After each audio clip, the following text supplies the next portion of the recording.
Okay. So I just feel like I need to preface by saying Grandma was like totally awesome sauce. Like she was just like the most amazing woman, wasn't she? Yeah. And we all have our stories, and it was kind of hard to pull them from my brain because I feel like I have so many little ones here and there, but everyone knows that if you know me at all, or if you know Grandma at all, you know that we're like diehard romantics. For better or for worse. I remember when I was younger, and Grandma was all about. I mean, like Phil had this beautiful speech earlier, right? And he said that she doesn't love her things. Well, she loved her things; they were just in the proper place, right? And she loved being beautiful, and she loved when you told her she was beautiful. And I remember going over to her house one morning and just like following her around. It was probably when I was maybe the boys' age, like around 8 or 9. So I wasn't allowed to wear makeup yet, and I was super upset because I thought makeup was awesome. And so I would follow Grandma into this like wardrobe of makeup, right? She had everything, and I was just like in awe. And she gave me 2 tips of advice. One was that you always have to have an eyebrow pencil, because we know Grandma's eyebrows are always looking good. Second was you gotta have some lipstick, because it's good for your lips and it's good for your cheeks. Just go like this. So to this day, I don't even buy blush. I just give my lips. So if I got a smudge, you can just come up to me, move it around. But so yeah, Grandma was romantic. Tiziana, her caretaker, isn't here today, but she told me this hilarious story that I have to share with you because I think it's like epitomizes who Grandma is in her romantic sense and how she was like Miss Matchmaker and just wanted everyone to be happy and find their soulmate or whatever it is she would say. So she had her like aerobics instructor that came over. She met him for the first time, and he was in his late 20s, and she called him a hunk. Like, she has like a crush on like all of our boyfriends for a period of time, I think. But she's like, the first time he comes in, she goes up to him and she goes, "Are you single?" And he goes, "Yeah." She goes, "Huh?" And then she looks over at Tiziana and she goes, "Who do you got left?" And Tiziana's like, I don't know. They're like, Amber, oh no, she's too young. She was like trying to keep him in the family. And then she goes, "All right, well, when you get a girlfriend, you bring her over here and I'll tell you whether she's good or not." It is I don't know, just Grandma, I could go on and on with all the funny stories, She would give you advice. Sometimes you wanted it, sometimes you didn't. Sometimes you thought you wanted it and you didn't want it. But other times you didn't think you needed it, but you really did. So, I don't know, I think we just need to carry on her laughter, because I think that's one of the things I'll remember most is her laughter. It just sort of filled a room, like with her smile did, and I think just by laughing today and hearing everyone's laughs, I think she'd be really proud of us that we're carrying on in that joy. So that's my story.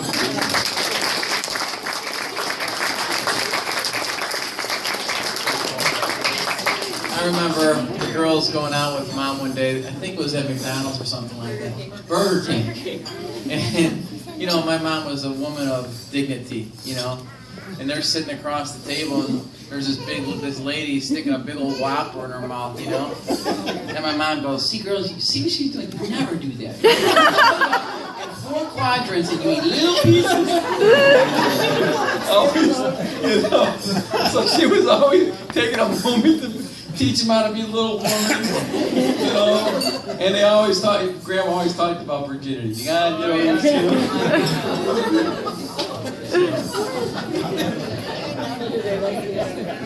I'm Reno, Ann's grandson, and I got just a couple of scriptures that I wanted to pass on that God impressed upon my heart.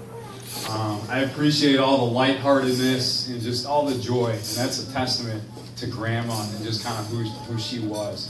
But you also see all the love as well. My life verse is Hebrews 12:1 and 2. And it says, "Therefore, since we are surrounded by such a great cloud of witnesses," and those cloud of witnesses, I think, could be people that are surrounding us, watching our lives on a daily basis, who we go to work with. But I think there's also witnesses looking down, cheering us on. I think Grandma's up there cheering us on. It says, "Let us throw off everything that hinders and the sin that so easily entangles, and let us run with perseverance the race marked out for us. Let us fix our eyes on Jesus, the author and perfecter of our faith, who for the joy set before him endured the cross, scorning its shame, and sat down at the right hand of the throne of God. I think Philip gave a great illustration earlier today at the graveside when he said, you know, Grandma, she got that baton, I think in her 40s. She got that baton to carry that race that was marked out for her. She got it in her 40s. A lot of us, fortunately, got it when we were 5 or 4 or 3 or, you know, whatever.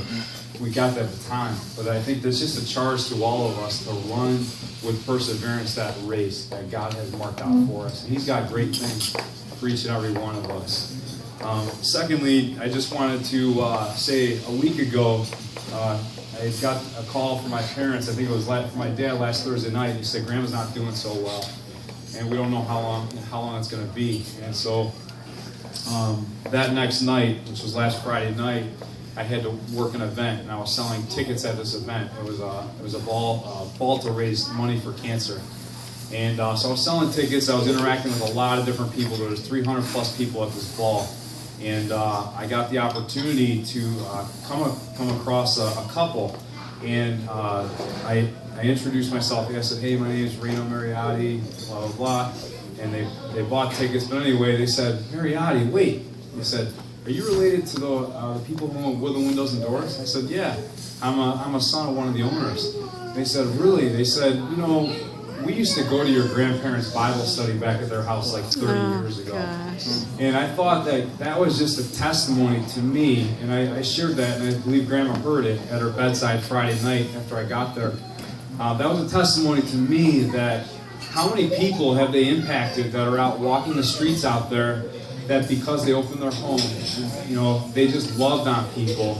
How many people, you know, have they impacted? And we look at everyone in this room, and could we have the impact on just a fraction of those people that they did? I think this world's going to be a heck of a lot better place. There'll be a lot more people going to heaven. So I just wanted to close with this. It comes out of John chapter 13, and this is something I've been going through a little bit more, the book of John recently, but it says, Jesus said, and this is not too long before he was going to die, he said, "A new command I give you, love one another. As I have loved you, so you must love one another. By this, all men will know that you are my disciples, if you love one another." And I think love is the key. You know, Brianna put it on Grandma's picture, and love's the key for each and every one of us, to carry that forward, that kindness, everything out of that, the kindness, the joy, all those things are a byproduct of love, and the love of Christ, and the love that Grandma and Grandpa found when they were in their middle ages. So I just want to close with that, and just charge us all to move forward and carry on that love. Take the charge, Rano.